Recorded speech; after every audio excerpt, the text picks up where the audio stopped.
ఏపీలో మరో లెక్చరర్ విద్యార్థుల్ని వేధిస్తున్నాడు. గుంటూరు మెడికల్ కాలేజ్లో ప్రొఫెసర్ లక్ష్మి వేధింపులకు బలైన స్టూడెంట్ సంగతి మరచిపోకముందే తూర్పుగోదావరి జిల్లా బి ఫార్మసీ కాలేజ్లో లెక్చరర్ శ్రీనివాస్ చీడపురుగులా తయారయ్యాడు. కోర్కొండ మండలం బూరుగపల్లిలోని బి ఫార్మసీ కాలేజ్లో విద్యార్థులను వేధిస్తున్నాడు. నిబంధనలకు విరుద్ధంగా బి ఫార్మసీ స్టూడెంట్స్ హాస్టల్లో సీసీ కెమెరాలు పెట్టడమే కాకుండా వాటిని కార్ డ్రైవర్ తో కలిసి చూస్తూ కాలేజ్ టైంలో కమెంట్ చేస్తున్నాడని విద్యార్థినులు వాపోతున్నారు.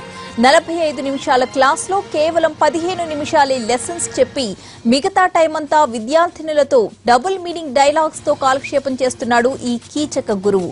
చాక్లెట్, బుక్ లాంటి మాటలకు మీనింగ్స్ తెలుసుకోమని విద్యార్థినులను ఫోర్స్ చేస్తున్నాడు.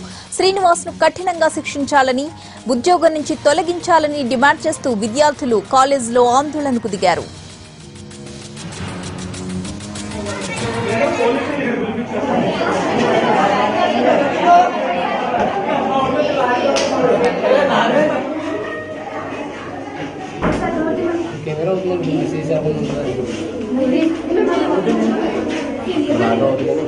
సీసీ కెమెరాలో పైన బాగా ఇబ్బందికరంగా ఉన్నాయి సార్. కింద ఆల్రెడీ ఉంది సార్.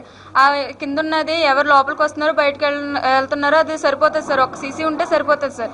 కానీ ఇక్కడ పైన పెట్టారు సార్. మేము నైట్ టైం కాలేజ్ అయిపోయిన తర్వాత నైట్ డ్రెస్లు నైటీస్లో ఉంటాం సార్. అప్పుడు మేము బయటకు వచ్చి చదువుకోవడానికి కూడా ఇబ్బందిగా ఉంది sir. Srinivas sir car driver చూస్తున్నారు సార్. చూసి కాలేజ్ టైంలో మా మీద కామెంట్ చేస్తున్నారు సార్. డ్రెస్ సెన్స్ గురించి చూస్తున్నారు సార్. సీసీలో చూసి అక్కడ మాట్లాడుతున్నారు సార్. కాలేజ్లో మాట్లాడుతున్నారు సార్. కామెంట్ చేస్తున్నారు సార్. మీరు అలాంటి డ్రెస్లు వేసుకున్నారు, ఇలాంటి డ్రెస్లు వేసుకున్నారని కామెంట్ చేస్తున్నారు సార్. 45 minutes class sir.